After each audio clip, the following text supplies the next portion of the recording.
Object oriented programming समझेंगे Python में पूरे तरीके से। यह सभी टॉपिक्स हैं आपके स्क्रीन पर, और जो हर एक टॉपिक है उसका टाइम स्टैम्प इस वीडियो के कमेंट्स और डिस्क्रिप्शन में दिया हुआ है। क्लास एंड ऑब्जेक्ट, ठीक है, इस वीडियो से समझना स्टार्ट करेंगे। तो देखो, क्लास जो होता है ना, वो डेटा को ऑर्गेनाइज करने का, डेटा के जो स्ट्रक्चर है उसे मेंटेन रखने का एक ब्लूप्रिंट होता है। और जो ऑब्जेक्ट होता है वो क्लास का एक इंस्टेंस होता है। और एक क्लास के अंदर कई सारे एट्रीब्यूट्स हो सकते हैं, कई सारे मेथड्स हो सकते हैं। ओके, तो ये सबसे जो है वो बेसिक एग्जांपल है। यहाँ पर मैंने क्लास डिफाइन करी है जिसका एक क्या है, एट्रीब्यूट है एक्स, जिसकी वैल्यू 5 है। अब ये जो क्लास का नाम है इसका यूज़ करके मैंने इस क्लास का एक ऑब्जेक्ट बनाया P1, ठीक है। अब मान लो पर्सन 1, अब पर्सन 1 क्या कर सकता है, वो जिस क्लास का ऑब्जेक्ट है वो उस क्लास के एट्रीब्यूट को एक्सेस कर पा रहा है। तो आप देख सकते हो यहाँ पर वैल्यू 5 है। एक बेसिक एग्जांपल और देख लो। यहाँ पर मैंने एक क्लास डिफाइन करी है जिसके अंदर दो एट्रीब्यूट्स हैं, नेम और गियर, ठीक है। बाइक 1 मैंने उसका क्या बनाया, एक ऑब्जेक्ट बनाया, ठीक है। अब बाइक 1 मैं क्या कर रहा हूँ, इसका यूज़ करके मैं नेम और गियर को एक्सेस कर रहा हूँ और उनको न्यू वैल्यूज़ दे रहा हूँ, राइट। और जब मैं यहाँ पर प्रिंट करूँगा तो जो न्यू वैल्यूज़ हैं वो प्रिंट होंगी, राइट। लेकिन अगर मैं मान लो इनको कमेंट कर दूँ और इधर कुछ और वैल्यू दे दूँ, राइट, तो आप देख सकते हो, ठीक है, राइट। यहाँ पर एक ये क्लास डिफाइन करिए जिसका एक ये क्या है, वेरिएबल है। अब मैंने उस क्लास का यूज़ करके दो क्या बनाए हैं, ऑब्जेक्ट्स बनाए हैं, राइट। अब पहला जो ऑब्जेक्ट है एम्प्लॉय 1, इसके ज़रिए मैं एम्प्लॉय आईडी को एक्सेस कर रहा हूँ और न्यू वैल्यू दे रहा हूँ, ठीक है। जब मैं प्रिंट करवा रहा हूँ आप देख सकते हो क्या वैल्यू आ रही है। जब मैं दूसरे ऑब्जेक्ट को यूज़ करके एम्प्लॉय आईडी को न्यू वैल्यू दे रहा हूँ और प्रिंट करवा रहा हूँ तो आप देख सकते हो दूसरी वैल्यू आ रही है जो मैंने यहाँ पर दी थी। लेकिन जब मैं दोबारा से एम्प्लॉय 1 का यूज़ कर रहा हूँ तो इस सिचुएशन में एम्प्लॉय आईडी की वैल्यू 1001 ही है। तो आप समझ रहे हो कि इसकी वैल्यू ऑब्जेक्ट के अकॉर्डिंग चेंज हो रही है, राइट।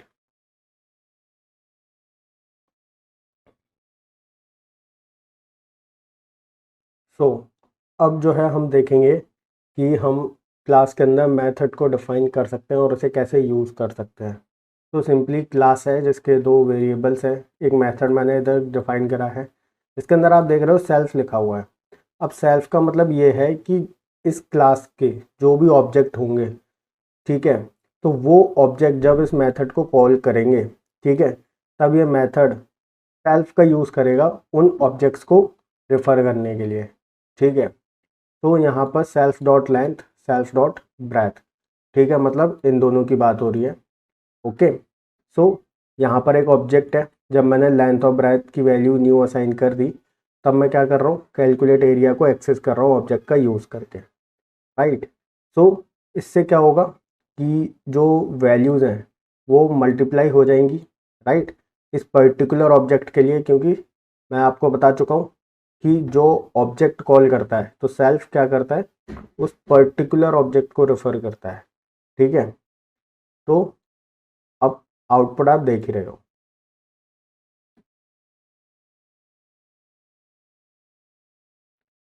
इनिट फंक्शन को देखेंगे।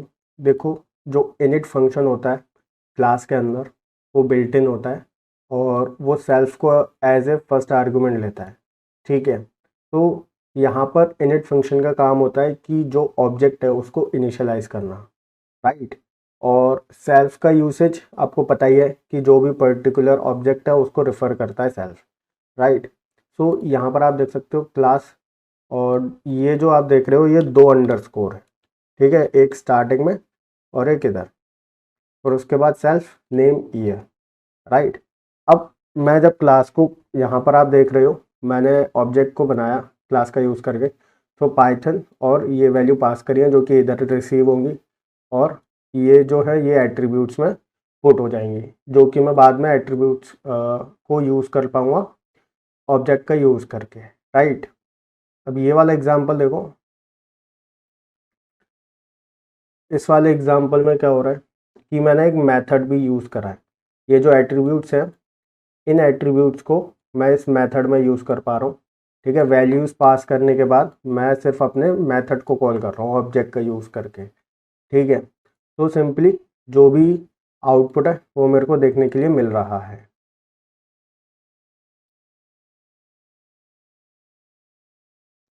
इनहेरिटेंस का मतलब ये होता है कि जब कोई क्लास एक दूसरी क्लास की मेथड्स या एट्रीब्यूट्स को इनहेरिट करे या यूज़ कर सके। ठीक है, तो जिससे जो है मेथड या एट्रीब्यूट्स लिए जा रहे हैं वो कहलाती है पेरेंट क्लास, और जो यूज़ कर रहा है वो कहलाती है चाइल्ड क्लास। तो यहाँ पर आप देख सकते हो पर्सन जो है वो एक क्लास है जिसके अंदर दो यहाँ पर एट्रीब्यूट्स हैं, राइट, और एक दूसरी क्लास है जो पूरा जो है पर्सन को इनहेरिट कर रही है, राइट।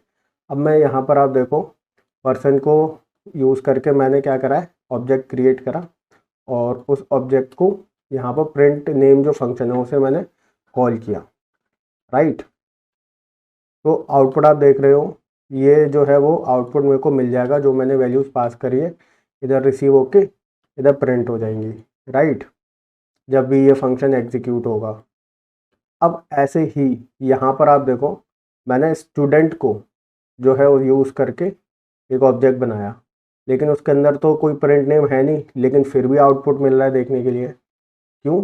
क्योंकि वो इनहेरिट कर रहा है पूरे इस मेथड को। ठीक है, अब एक चीज़ ध्यान रखना, चाइल्ड वाला जो हमारा क्लास है, अगर उसके अंदर कोई इनिट फंक्शन है तो वो क्या करेगा, पेरेंट का इनिट फंक्शन को ओवरराइट कर देगा, राइट। सो अब अगर मान लो मैं इधर यूज़ करूं जैसे x dot first name, okay, तो देखो ये देखने के लिए मिल जाएगा। और अगर यहाँ पर y डॉट फर्स्ट नेम करता हूँ तो ये इधर देखने के लिए मिल जाएगा, राइट, क्योंकि मेथड के साथ साथ एट्रीब्यूट को भी यूज़ कर सकते हैं हम। सो सुपर फंक्शन का यूसेज ये है कि इसकी मदद से हम क्या कर सकते हैं कि जो चाइल्ड क्लास है उसके अंदर जो हमने इनिट फंक्शन बनाया है, तो उसके नीचे हम क्या कर सकते हैं, पेरेंट जो क्लास है उसका जो इनिट फंक्शन है उसे हम कॉल कर सकते हैं। ओके, बस हमको चाइल्ड क्लास का जो इनिट फंक्शन है उसके नीचे लिखना होता है, राइट, और जो भी हमारे एट्रीब्यूट्स हैं उनको पास करना होता है, राइट। जैसे कि आप यहाँ पर देख रहे हो पेरेंट क्लास है पर्सन जिसमें FN और LN है, ओके, वैल्यू रिसीव होंगी इधर सेव हो जाएंगी, राइट। एक फंक्शन है जो कि कोई भी एट्रीब्यूट यूज़ नहीं कर रहा, ठीक है, और जो प्रिंट नेम है जो कि ऊपर के दोनों एट्रीब्यूट यूज़ कर रहा है। चाइल्ड क्लास इनहेरिट कर रही है लेकिन उसका खुद का भी इनिट फंक्शन है, लेकिन हमने क्या कर दिया है, जो पेरेंट है उसको कॉल कर दिया है। अब यहाँ पर आप आउटपुट देखो, ये तो पर्सन का ऑब्जेक्ट हो गया, प्रिंट नेम वो तो हो ही जाएगा, ये हो गया स्टूडेंट किसका, वाई का, ठीक है, और ये भी प्रिंट हो जाएगा क्योंकि ये वैल्यूज़ जो होंगी ना जो हमने इधर भेजी हैं वो पेरेंट के इधर पहुंच जाएंगी और इधर प्रिंट हो जाएंगी, राइट। इनहेरिटेंस के कॉन्सेप्ट को समझेंगे, ये है ऊपर वाली पेरेंट क्लास और ये है चाइल्ड क्लास, ठीक है, दोनों के अंदर एक एक मेथड है। और यहाँ पर आप देख पा रहे हो कि ये जो चाइल्ड क्लास है इसके अंदर खुद का इनिट फंक्शन है, लेकिन मैंने सुपर भी यूज़ किया हुआ है जिसके ज़रिए कि ये दोनों जो एट्रीब्यूट्स हैं वो मैं पास कर सकता हूँ पेरेंट को, ठीक है, और यूज़ कर सकता हूँ पेरेंट के मेथड्स में, राइट। सो यहाँ पर आप आउटपुट एक बार चेक करो, ठीक है, ये जो एफ है, ठीक है, ये बना है F और L का यूज़ करके, तो ये यहाँ पर प्रिंट हो रहा है एज अमित जो मैंने पास किया हुआ है। अभी जो फर्स्ट नेम है, ठीक है, इसको मैंने खुद की वैल्यू दी हुई है H, ठीक है, जो कि क्या हो रही है, प्रिंट हो रही है, राइट। लेकिन अगर मैं यहाँ पर H नहीं लिखता, F नेम कर देता, ठीक है, तो इस सिचुएशन में क्या होता कि अमित पास किया है ना मैंने यहाँ से, राइट, तो फिर अमित अमित प्रिंट होता, ठीक है। तो इतना कॉन्सेप्ट आपको समझ में आया। और ये यहाँ पर इसका खुद का जो है वो एक एट्रीब्यूट भी है, ओके, चाइल्ड क्लास के अंदर, और इसको वैल्यू रिसीव हो रही है इधर से, ओके। और एक्स तो ऑब्जेक्ट है ही, वेलकम को हमने यूज़ किया है जो कि इधर है, राइट। अब अगर मैं मान लो ऐसे यूज़ करूँ एक्स डॉट प्रिंट नेम, तो क्या डिस्प्ले होगा, आप देख सकते हो नेम डिस्प्ले हो जाएगा, ओके। और इसके साथ ही साथ अगर यहाँ पर एक और मेथड होता, डेफ हेलो प्रिंट,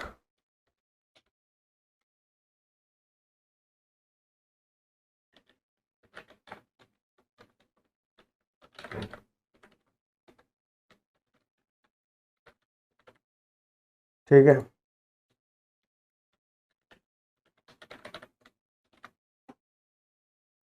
ये भी प्रिंट हो जाता अगर मैं यहाँ पर सुपर फंक्शन ना भी पास करूँ, ओके।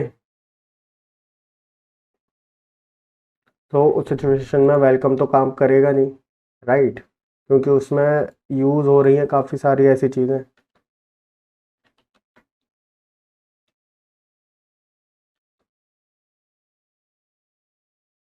प्रिंट नेम भी काम नहीं कर पाएगा।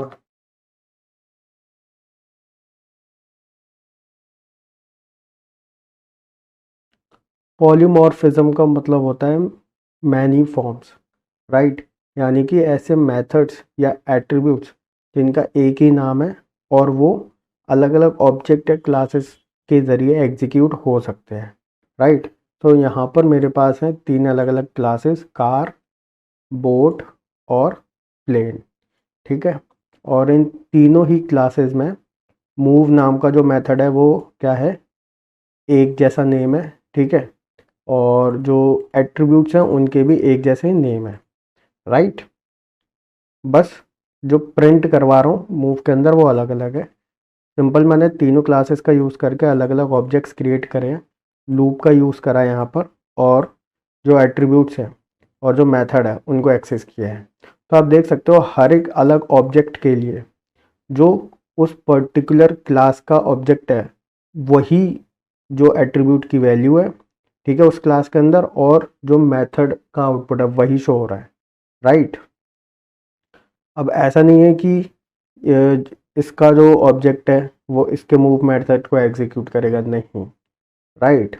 अब अगर सपोज करो मैं इधर कर देता हूँ बी, बोट के लिए बी कर देता हूँ, राइट, लेकिन यहाँ पर तो मैंने ब्रांड नाम से प्रिंट करवाया है, तो देखो एरर आ गया, क्योंकि कार का तो हो गया, ब्रांड लिखा था, लेकिन बोट के में बी लिखा है, तो वहीं पर ही एरर आ गया क्योंकि हमने ब्रांड प्रिंट करवाया है।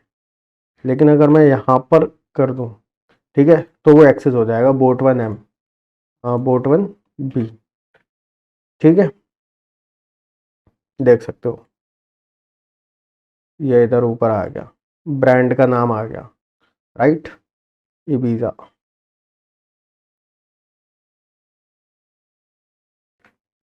तो इनकैप्सुलेशन का मतलब यह होता है कि हम एट्रीब्यूट्स या मेथड को जो कि डेटा के ऊपर as a single unit operate कर सकते हैं, ठीक है, हम उन एट्रीब्यूट्स या मेथड को रेस्ट्रिक्ट कर सकते हैं उनका डायरेक्ट एक्सेस होने से, राइट।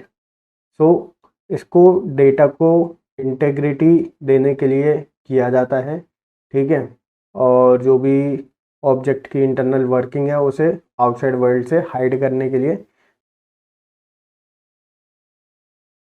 पब्लिक एनकैप्सुलेशन का मतलब होता है कि क्लास के एट्रीब्यूट्स या मेथड्स कहीं से भी एक्सेसिबल होते हैं, ठीक है, चाहे वो इनसाइड या फिर आउटसाइड ऑफ क्लास हो, और उनको एक्सेस करने के लिए कोई भी रेस्ट्रिक्शन नहीं होता। जैसे कि आप देख सकते हो ये पब्लिक एट्रीब्यूट है, ये पब्लिक मेथड है, तो इजीली ऑब्जेक्ट बना के मैं जो है वो एट्रीब्यूट और मेथड को यूज़ कर पा रहा हूँ, राइट। लेकिन प्राइवेट एनकैप्सुलेशन और प्रोटेक्टेड एनकैप्सुलेशन में हम क्या कर सकते हैं, हम रेस्ट्रिक्ट कर सकते हैं, तो आगे जो वीडियो है उसमें देखेंगे। प्राइवेट एनकैप्सुलेशन हम किस तरीके से कर सकते हैं, चलिए समझते हैं। तो इस टाइप के एनकैप्सुलेशन में प्राइवेट एट्रीब्यूट्स और मेथड्स जो होते हैं वो क्लास के बाहर एक्सेसिबल नहीं होते, राइट, और उनको सिर्फ क्लास के अंदर ही यूज़ किया जा सकता है। जैसे कि ये जो है ये पब्लिक एट्रीब्यूट है, लेकिन ये जो है ये प्राइवेट है, राइट। सो दो यहाँ पर मैंने अंडरस्कोर्स लगाए हैं, ठीक है। अब इसको अगर मैं यूज़ करूँ क्लास के बाहर, जैसे कि ये देखो, सो ये एरर देगा, राइट। लेकिन अगर पब्लिक वाले को यूज़ करता हूँ तो आप देख सकते हो जॉन अकाउंट का ओनर, उसका नाम प्रिंट हो रहा है, जो कि मैं कहाँ से पास कर रहा हूँ, वो इधर से, जब मैंने क्लास बनाया है, राइट। तो देखते हैं, सिंपली क्लास है जिसके अंदर एक मेथड है डिपॉजिट, जो भी अमाउंट आ रहा है अगर वो 0 से बड़ा है तो वो बैलेंस में क्या हो जाएगा, ऐड हो जाएगा, क्योंकि बैलेंस एक ऐसी चीज़ है जो कि प्राइवेट होनी चाहिए, राइट, ऐसे ही प्रिंट नहीं होनी चाहिए। तो सिंपली क्लास के अंदर ही वो एक्सेसिबल है, उसको मैंने प्रिंट करवा लिया और बता दिया कि कितना डिपॉजिट अमाउंट हुआ है और टोटल कितना है, ठीक है। अब सिंपली अगर कुछ और वैल्यू है तो एल्स का आउटपुट आ जाएगा, और अगर बैलेंस को चेक करना है तो सिंपली रिटर्न कर देंगे बैलेंस को, ओके। तो गेट बैलेंस फंक्शन को यूज़ कर पा रहा हूँ, राइट, क्योंकि मैंने यहाँ पर डिफाइन किया हुआ है, ओके।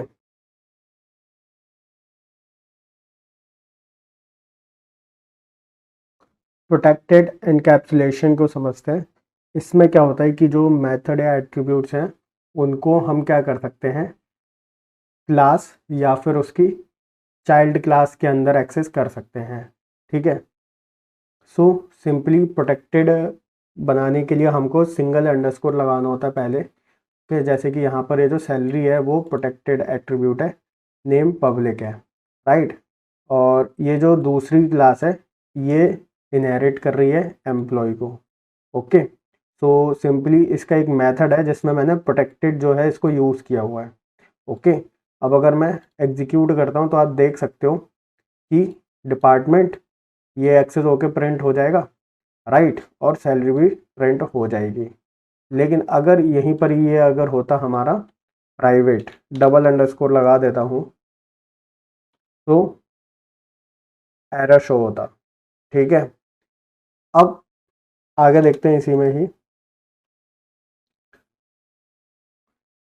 हाँ, ये जो प्रोटेक्टेड एट्रीब्यूट है इसको हम क्लास के बाहर, ठीक है, इधर ये जो मेन प्रोग्राम है इधर भी एक्सेस कर सकते हैं, लेकिन इसको एक बैड प्रैक्टिस माना जाता है, राइट, क्योंकि पाइथन में ये स्ट्रिक्टली इतना एनफोर्स नहीं किया गया है, इसको सिर्फ एक मतलब कन्वेंशन के तौर पे देखा जाता है, ओके। तो प्रोटेक्टेड एट्रीब्यूट्स को बाहर एक्सेस करने की कोशिश नहीं करनी है। और इधर आप देख सकते हो कि शो डॉट इन्फो है, इसको मैं इधर एक्सेस कर पा रहा हूँ और प्रिंट करके दिखाता हूँ, तो ये प्रिंट हो जाएगा नेम और सैलरी, ओके।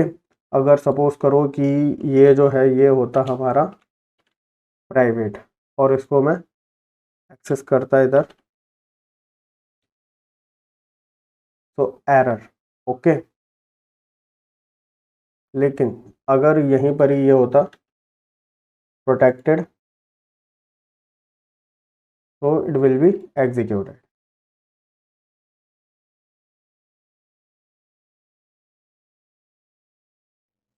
इंस्टेंस मेथड जो कि क्लास के अंदर है वो एक ऑब्जेक्ट को बिलोंग करते हैं, सेल्फ यानी कि ऑब्जेक्ट को एज ए फर्स्ट पैरामीटर लेते हैं और इसके साथ ही साथ एक ऑब्जेक्ट के द्वारा ही इन्वोक किए जाते हैं। तो यहाँ पर ये जो डिस्प्ले एम्प्लॉय, यह जो मेथड है वो एम्प्लॉय की डिटेल्स को डिस्प्ले कर रहा है, नेम एंड सैलरी। तो इसको देखो क्या वर्किंग है, सिंपली यहाँ पर एम्प्लॉय जो क्लास है उसके हमने दो ऑब्जेक्ट बनाए, वैल्यूज़ पास करी, राइट, जो कि आप यहाँ पर देख पा रहे हो। अब उन वैल्यूज़ को डिस्प्ले एम्प्लॉय प्रिंट करेगा, तो हमने प्रिंट करवा लिया। अब ये इंस्टेंस मेथड को आप देख पा रहे हो कैसे यूज़ कर रहे हैं। अब इंस्टेंस मेथड जो एट्रीब्यूट्स को यूज़ कर रहा है, ठीक है, उसको भी मैं चेंज कर सकता हूँ, जैसे कि एम्प्लॉय वन जो ऑब्जेक्ट है उसका नेम मैं चेंज करवा रहा हूँ पारुल, पहले मैंने एलिस भेजा था, राइट। तो आउटपुट देख लो सबसे पहले, तो आप देख सकते हो एलिस बॉब, राइट। लेकिन अब अगर मैं यहाँ पर वैल्यू चेंज कर दूँ,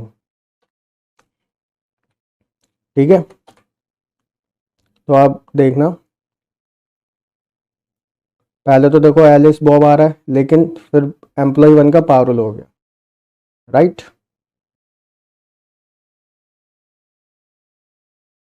क्लास मेथड को समझते हैं। यह मेथड एक क्लास को बाउंड होता है और एज ए क्लास यहाँ पर पैरामीटर लेता है फर्स्ट, ओके। और यह एक क्लास की स्टेट को चेंज कर सकता है जो कि एप्लीकेबल होगी क्लास के हर एक ऑब्जेक्ट पर, ठीक है। तो यहाँ पर एम्प्लॉय एक क्लास है, इसके अंदर एक क्लास मेथड जो है वो मैंने बनाया हुआ है, देख सकते हो आप, राइट। जो कि कंपनी नेम एक क्लास वेरिएबल है, ओके। वो चेंज करेगा कब, जब हम यहाँ से एक न्यू वैल्यू भेजेंगे। आप देख सकते हो मैंने कंपनी नेम को न्यू वैल्यू भेजी है, राइट, जो कि प्रिंट भी कर रहे हैं चेंज करने के बाद, ओके। अब आप देख सकते हो दो ऑब्जेक्ट जो मेरे बने हुए हैं क्लास के, उन दोनों में मैंने कंपनी नेम प्रिंट करवाया, तो एक ही कंपनी नेम प्रिंट हो रहा है। स्टैटिक मेथड देखो, ये ना तो क्लास ना ही ऑब्जेक्ट किसी के ऊपर भी डिपेंड नहीं होते। यह ना ही क्लास और ऑब्जेक्ट से रिलेटेड जो हमारे पैरामीटर होते हैं पीएलएस या फिर सेल्फ नहीं लेते हैं स्टैटिक ऑब्जेक्ट, ओके। इनको हम यूज़ कर सकते हैं अलग से कुछ कैलकुलेट करने के लिए, ऑलराइट। तो यहाँ पर आप देखिए ये क्लास है एम्प्लॉय, और एक चीज़ और ध्यान रखना कि स्टैटिक मेथड क्लास की स्टेट को चेंज नहीं कर सकते। तो इस एम्प्लॉय क्लास के अंदर स्टैटिक मेथड है कैलकुलेट बोनस, राइट, जो कि यहाँ पर दो यहाँ पर पैरामीटर्स हैं सैलरी और बोनस परसेंटेज, जिनको हम कुछ कैलकुलेशन करके रिटर्न कर देंगे, ऑलराइट। तो EMP1 EMP2 दो ऑब्जेक्ट्स हैं, ओके। तो यहाँ पर हम क्या कर रहे हैं देख सकते हो आप, स्टैटिक मेथड को यूज़ कर रहे हैं क्लास के नाम के साथ, ठीक है ना। और यहाँ पर हमने एज ए आर्गुमेंट भेजा है दोनों ही ऑब्जेक्ट की सैलरी और उनका बोनस, राइट, परसेंटेज, और जो भी कैलकुलेशन होगा वो रिटर्न होके इन पर्टिकुलर वेरिएबल्स में आ जाएगा, राइट। और हम यहाँ पर प्रिंट कर सकते हैं, इस तरीके से भी प्रिंट कर सकते हैं कि पर्टिकुलर ऑब्जेक्ट के साथ हम स्टैटिक मेथड लगा दें और वैल्यू पास कर दें। मल्टीपल इनहेरिटेंस, यह जो कॉन्सेप्ट है पाइथन सपोर्ट करती है, तो देखेंगे कैसे वर्क करते हैं इसमें। सो यहाँ पर मेरे पास दो क्लासेस हैं एनिमल एंड बर्ड, और थर्ड क्लास है ईगल, ओके। तो ये जो ईगल क्लास है ये एनिमल और बर्ड दोनों की ही चाइल्ड क्लास है। सो जो भी हम एट्रीब्यूट्स यूज़ करने वाले हैं, ठीक है, वो हम ईगल का ऑब्जेक्ट बनाते समय हम ले लेंगे, ओके। और जो पेरेंट क्लास के जो इनिट फंक्शन है उनको इनिशियलाइज कर देंगे उनके एट्रीब्यूट्स के साथ, ओके, जो कि यूज़ हो रहे हैं इधर, आप देख सकते हो, राइट। सो यहाँ पर जो हमारा ऑब्जेक्ट है चाइल्ड क्लास का, उसके साथ हमने, आप देख सकते हो कि स्पीक जो कि एनिमल का है, फ्लाई जो कि बर्ड का है, ईगल का है, हंट, तीनों ही मेथड्स यूज़ करें। और इन तीनों मेथड्स में जो इनके क्लासेस के अलग अलग एट्रीब्यूट्स हैं वो यूज़ हो रहे हैं, राइट। जैसे कि विंग स्पैन ये यूज़ हो रहा है, राइट। तो ये भी बिल्कुल करेक्ट आउटपुट दे रहे हैं, मल्टीपल इनहेरिटेंस सपोर्ट हो रहा है, राइट। बस हमने सिंपली क्या करा है, पेरेंट क्लास के जितने भी इनिट फंक्शंस हैं उनको इनिशियलाइज किया है, राइट।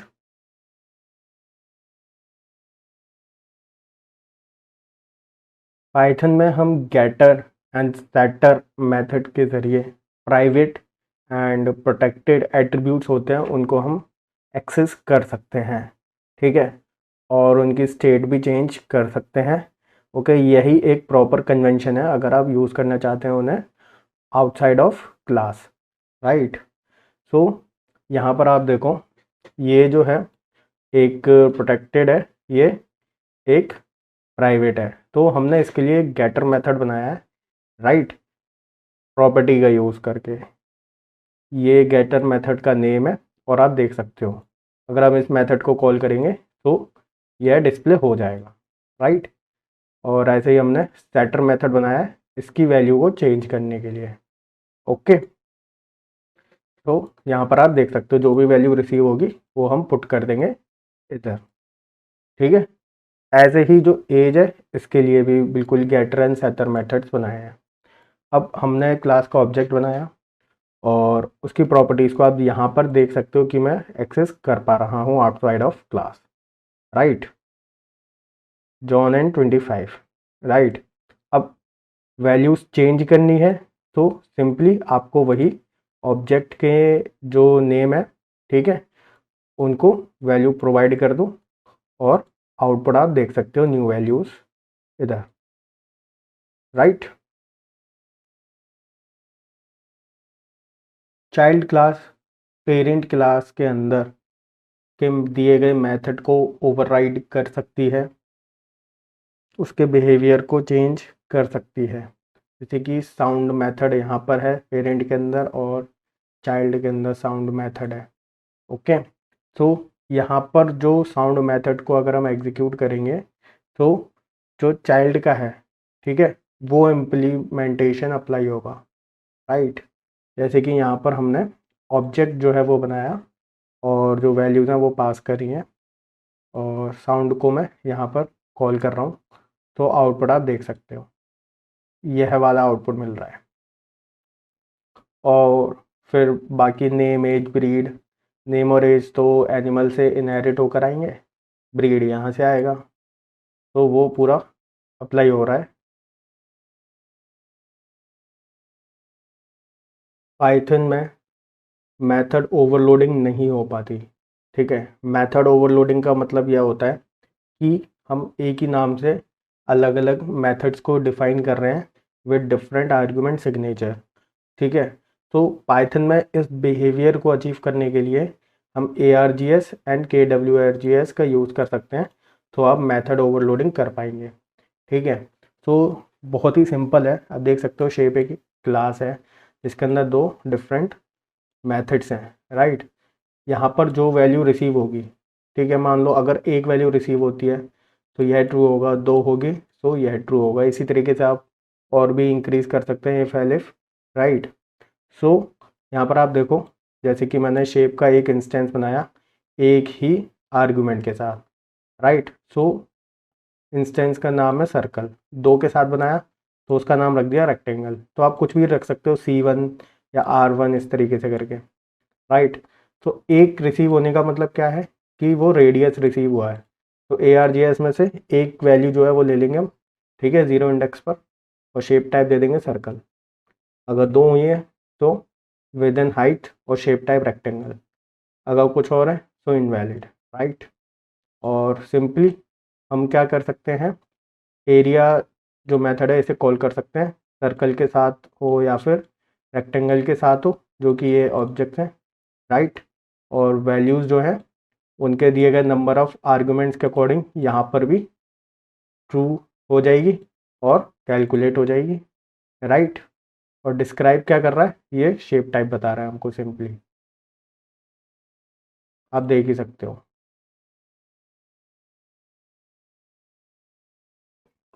पाइथन में डक टाइपिंग आप कर सकते हो इजीली, राइट। सिंपली यहाँ पर 3 क्लासेस हैं और इन 3 क्लासेस के साथ 3 ऑब्जेक्ट्स बनाए हैं और इन तीनों ही क्लासेस का जो आप एक मेथड देख पा रहे हो स्पीक, तीनों में अवेलेबल है और इसको हम एक्सेस कर सकते हैं एक एक करके, राइट। इस ये जो क्लास के बाहर मेन प्रोग्राम में एक मेथड है इसको यूज़ करके, राइट, यहाँ पर डक टाइपिंग हो रही है, ओके। और हम जब भी इस मेथड को कॉल करेंगे, ऑब्जेक्ट को पास करेंगे, तो उस पर्टिकुलर ऑब्जेक्ट का जो मेथड है क्लास से रिलेटेड वो कॉल हो जाएगा, राइट, और आउटपुट हमको देखने के लिए मिल जाएगा।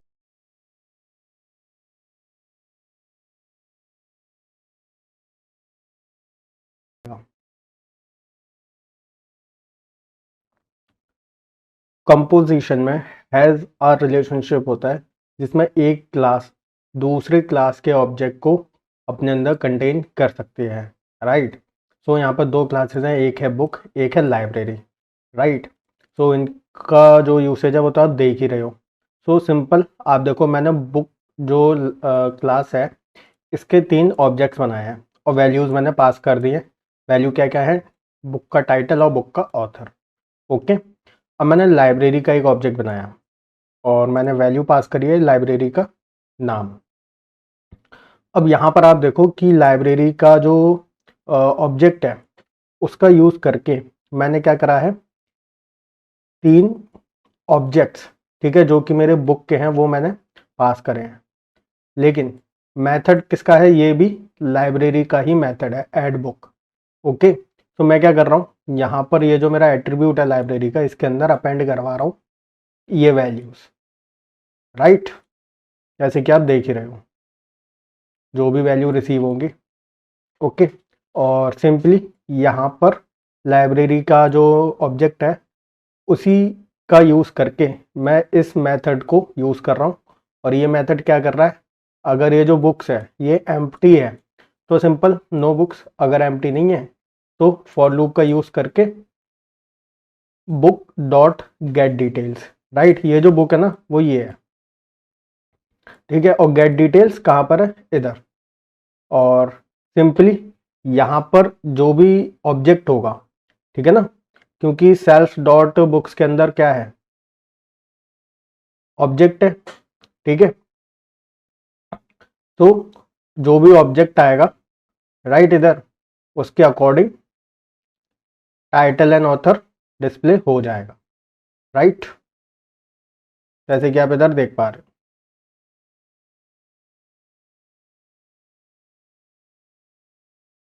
फंक्शन डेकोरेटर की मदद से हम हमारे किसी फंक्शन का जो बिहेवियर है उसको मॉडिफाई कर सकते हैं उसके ओरिजिनल कोड में चेंजेस किए बिना, ओके। सो यहाँ पर ये है हमारा एक फंक्शन और इधर है हमारा फंक्शन डेकोरेटर, राइट। और यहाँ पर ये डिफाइन है और सिंपली यहाँ पर ये जो कोड है ना ये ऐड हो जाएगा इसके साथ, ओके। हम इसको कॉल करेंगे पैरामीटर्स के साथ। तो आप देख सकते हो यहाँ पर ये जो FUNC है ये रिसीव करेगा इस फंक्शन को, और ARGS है तो जितने भी आर्गुमेंट्स हैं वो रिसीव हो जाएंगे। अभी 3 और 4 भेजा है ना तो ARGS में रिसीव हो जाएंगे, रैपर फंक्शन है अंदर।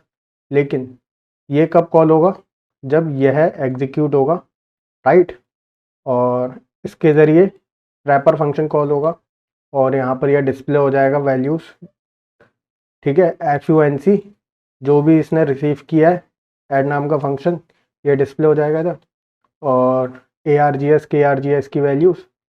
और यहाँ पर जो ओरिजिनल फंक्शन है वो अपने आर्गुमेंट के साथ कॉल हो रहा है और वैल्यूज़ रिज़ल्ट में सेव हो जाएंगी, ओके। जो भी रिज़ल्ट में आया है वो क्या हो जाएगा, इधर डिस्प्ले करवा देंगे और रिटर्न कर देंगे, राइट, रिटर्न क्या कर देंगे, रिज़ल्ट को। तो यहाँ पर आप देख ही सकते हो आउटपुट में 7 देखने के लिए मिल रहा है। अगर मैं इसको हाइड कर दूँ, ओके,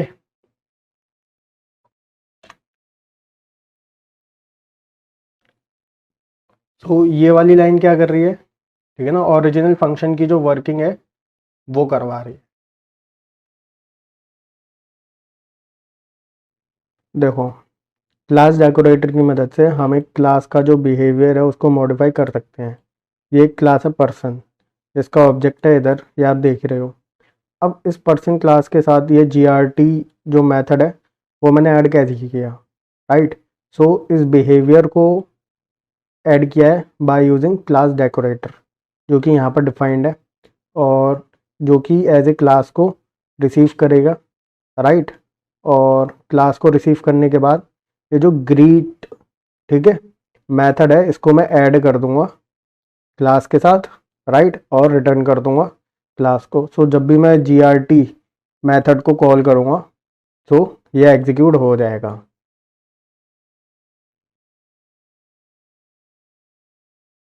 इंस्टेंस वेरिएबल को समझेंगे, ठीक है। सो इंस्टेंस वेरिएबल जो होते हैं हर एक ऑब्जेक्ट के लिए स्पेसिफिक होते हैं, राइट।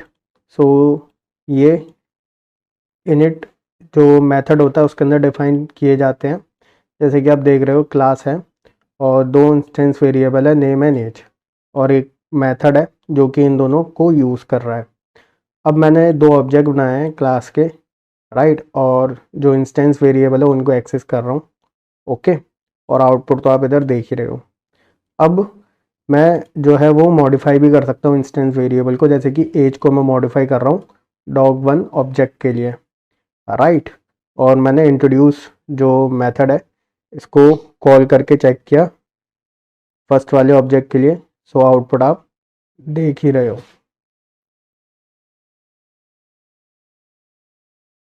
क्लास वेरिएबल्स यानी कि ऐसे वेरिएबल्स जो कि क्लास के किसी भी मेथड के बाहर डिफाइन किए जाते हैं और ये जो है वो शेयर किए जाते हैं सभी ऑब्जेक्ट्स के लिए, ठीक है। सो यहाँ पर आप देख सकते हो ये जो क्लास है इसके दो ऑब्जेक्ट्स बनाए हैं मैंने, राइट। और जब मैं स्पीशीज़ जो है क्लास वेरिएबल है इसको जब मैं एक्सेस कर रहा हूँ क्लास का नाम यूज़ करके, तो आउटपुट क्या आएगा, ठीक है। आउटपुट पर आप ध्यान देना, कैनाइन आउटपुट आएगा। और जब मैं ऑब्जेक्ट वन यानी कि dog1 का यूज़ कर रहा हूँ तो कैनाइन आ रहा है, राइट। और अगर मैं इसके साथ ही साथ सेकंड जो है उसका यूज़ कर रहा हूँ सो डॉग क्यों आ रहा है, क्योंकि मैंने यहाँ पर क्लास का नाम यूज़ करके स्पीशीज़ की वैल्यू चेंज करवा दी थी, राइट। सो दोनों ही ऑब्जेक्ट्स के लिए डॉग आ रहा है इधर, राइट। और दोनों ही ऑब्जेक्ट्स के साथ इंट्रोड्यूस को जो मेथड है उसे कॉल कर रहा हूँ, तो स्पीशीज़ क्या आ रहा है दोनों के केस में डॉग, क्योंकि मैं चेंज करवा चुका हूँ इधर। कस्टम एक्सेप्शन क्लास को समझेंगे। यहाँ पर हमने पाइथन का बिल्ट इन एक्सेप्शन क्लास को यूज़ करके एक कस्टम एक्सेप्शन क्लास बनाया है, right. So try and except का यूज़ करेंगे। ट्राई हमारे कोड को एग्जीक्यूट करेगा और जो एक्सेप्ट है वो हमारे एरर को हैंडल करेगा। सो सिंपली पर्सन एक क्लास है जिसका एक ऑब्जेक्ट हमने बनाया है और एक इनवैलिड एज -5 इसको पास किया है। सो अब आपको पता है अगर एज जो है वो इसके अकॉर्डिंग नहीं होती तो इनवैलिड एज एरर जो कि हमारा कस्टम एक्सेप्शन है ये रेज होगा, राइट, और ये मैसेज पास होगा, ठीक है। सो अब यहाँ पर आपको पता ही है इनिट का यूसेज क्यों हो रहा है, और ये जो सुपर फंक्शन है वो यहाँ पर यह इंश्योर कर रहा है कि जो मैसेज पास किया गया है कस्टम क्लास को, ठीक है, वो प्रॉपरली हैंडल किया जाए पेरेंट क्लास से, ठीक है, जो कि है एक्सेप्शन, राइट। तो सिंपली आप देख सकते हो इनवैलिड है, लेकिन अगर मैं यहाँ पर वैलिड एज पास करूँ तो इस सिचुएशन में करेक्ट होगा, राइट।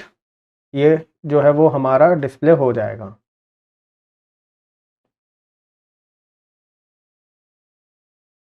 ट्राई एक्सेप्ट फाइनली को समझेंगे। ट्राई जो है वो कोड को एग्जीक्यूट करेगा, एक्सेप्ट एरर्स को हैंडल करेगा, और जो फाइनली है वो एग्जीक्यूट होगा ही होगा चाहे एरर है या नहीं है, राइट। अब यहाँ पे कैलकुलेटर जो है वो क्लास है जिसके अंदर एक मेथड है, ओके। और जब मैं जो है इसका ऑब्जेक्ट बना के इस मेथड को कॉल करता हूँ, वैल्यूज़ को पास करता हूँ, तो इस सिचुएशन में क्या होगा आपको पता ही है। सबसे पहले ये एग्जीक्यूट होगा और आपको पता है 0 से डिवाइड कर रहा हूँ, सो 0 डिवीज़न एरर होगा। तो इस सिचुएशन में एक्सेप्ट जो है वो इन्वोक होगा और ये डिस्प्ले होगा ही होगा, राइट।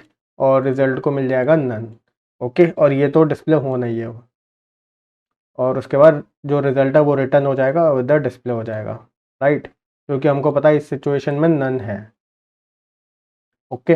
अब अगर मैं मान लो यहाँ पर कर देता हूँ ये वैल्यू पास, तो इस सिचुएशन में ये इन्वोक होगा ही नहीं और जो रिज़ल्ट है वो क्या हो जाएगा, जो यहाँ पर आया होगा, राइट। ये देख सकते हो आप।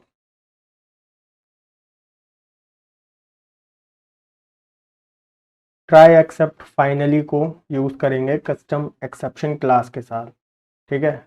ये है हमारी कस्टम एक्सेप्शन क्लास, जो कि पाइथन की बिल्ट इन एक्सेप्शन क्लास को यूज़ कर रही है, इनहेरिट कर रही है, राइट। जो भी मैसेज रिसीव होगा वो सुपर के ज़रिए जो है वो हैंडल करवाया जाएगा पेरेंट क्लास से, राइट। और यहाँ पर क्लास है बैंक अकाउंट, राइट, जिसके अंदर आप देख सकते हो। और यहाँ पर क्लास है बैंक अकाउंट, जिसके अंदर दो मेथड्स हैं, एक विड्रॉ करने के लिए और एक डिस्प्ले करने के लिए। ओके, आप चाहे तो ऐड बैलेंस करने के लिए भी एक मेथड ऐड कर सकते हो, राइट। सो सिंपली यहाँ पर कॉन्सेप्ट ये है कि मैंने एक ऑब्जेक्ट बनाया बैंक अकाउंट का, और 1000 जो है वो बैलेंस मैंने भेजा, राइट, इधर। सो अब सिंपली अगर मैं विड्रॉ करता हूँ, अब मैंने 1000 जो है वो बैलेंस से बनाया था ऑब्जेक्ट, राइट, लेकिन मैं विड्रॉ कितने कर रहा हूँ, 1200। तो इस सिचुएशन में क्या होगा कि जो विड्रॉ कर रहा हूँ वो ग्रेटर है, राइट, बैलेंस है। तो इनवैलिड ऑपरेशन एरर, जो कस्टम एक्सेप्शन है, वो रेज होगा, राइट। मैसेज क्या जाएगा, इनसफिशिएंट फंड्स, राइट। तो एक्सेप्ट ये एग्जीक्यूट होगा और जो भी मैसेज होगा वो डिस्प्ले हो जाएगा, और जो फाइनली है वो तो एग्जीक्यूट होता ही होता है हर केस में, चाहे एरर है या नहीं है। तो ये आउटपुट हमको देखने के लिए मिलेगा इनसफिशिएंट फंड्स में। अब अगर मैं मान लो नेगेटिव विड्रॉ करता हूँ, तो उस सिचुएशन में क्या होगा, एलिफ वाला ट्रू होगा, राइट, और वही प्रोसेस होगा जो पहले हुआ था। लेकिन अगर मैं बिल्कुल वैलिड विड्रॉल करता हूँ 200 का, राइट, तो ना ये ट्रू होगा ना ये ट्रू होगा, और बैलेंस में से जो भी मैं विड्रॉ करना चाहता हूँ वो माइनस कर देंगे, राइट। और उसके बाद ये तो एग्जीक्यूट होगा ही नहीं, ये डिस्प्ले हो जाएगा, और डिस्प्ले बैलेंस करवाया ही है हमने फिर, तो ये एग्जीक्यूट हो जाएगा, राइट। तो फाइनली करंट बैलेंस को कर रहा है, ओके, और ये भी मैंने एग्जीक्यूट करवा दिया इधर चेक करने के लिए।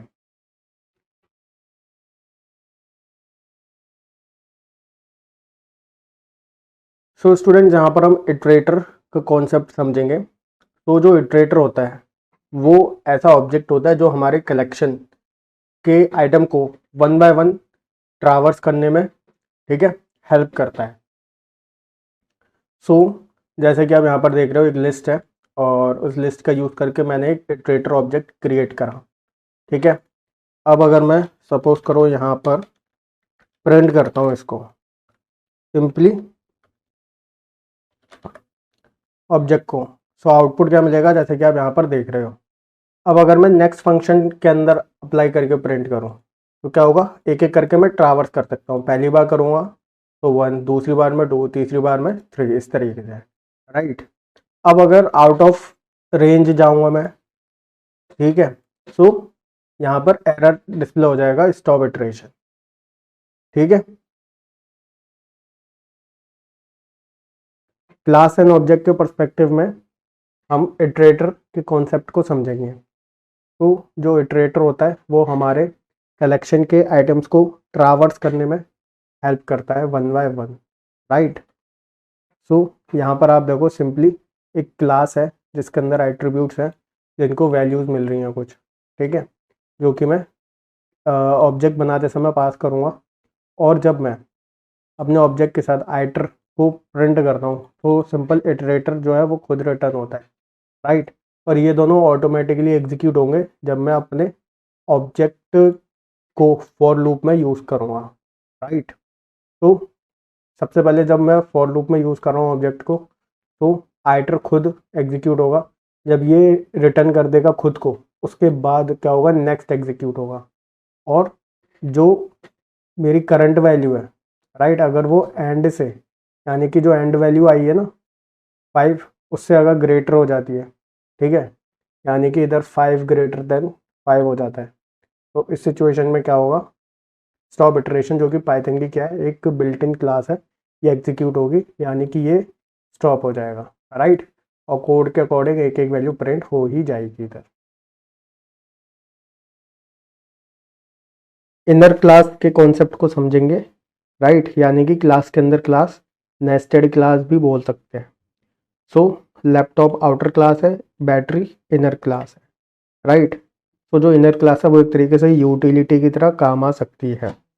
तो लैपटॉप क्लास का मैंने एक ऑब्जेक्ट बनाया, और इस ऑब्जेक्ट का मैंने क्या करा, डेल एंड इंस्पिरेशन यानी कि ब्रांड एंड मॉडल मैंने पास किया है। सो अब इसके बाद आप यहाँ पर देखो कि उसके बाद मैं शो स्पेक्स मेथड को कॉल कर रहा हूँ। तो जब ये मेथड कॉल होगा तो ब्रांड एंड मॉडल डिस्प्ले होगा। और उसके बाद आप देखो मैंने बैटरी जो इनर क्लास है इसका मैंने एक ऑब्जेक्ट बनाया BAT, ठीक है। तो जब शो स्पेक एग्जीक्यूट होगा सो उस सिचुएशन में बैटरी का जो ऑब्जेक्ट है BAT, ठीक है, इसके ज़रिए मैं बैटरी क्लास का ये जो मेथड है शो कैपेसिटी इसको एग्जीक्यूट करूँगा, राइट। तो जब ये एग्जीक्यूट होगा सो कैपेसिटी ऑटोमेटिकली प्रिंट हो जाएगा, ठीक है। अब इनर क्लास को डायरेक्टली एक्सेस कर सकते हैं। ये यहाँ पर आप देख सकते हो लैपटॉप यानी कि आउटर क्लास है और उसके नेम के साथ मैंने बैटरी, ठीक है, इसको यूज़ करके मैंने एक ऑब्जेक्ट बना दिया, राइट, बाहर, क्लास के बाहर। सो इस ऑब्जेक्ट के ज़रिए मैं यहाँ पर जो कैपेसिटी है इसको एक्सेस कर पाऊँगा।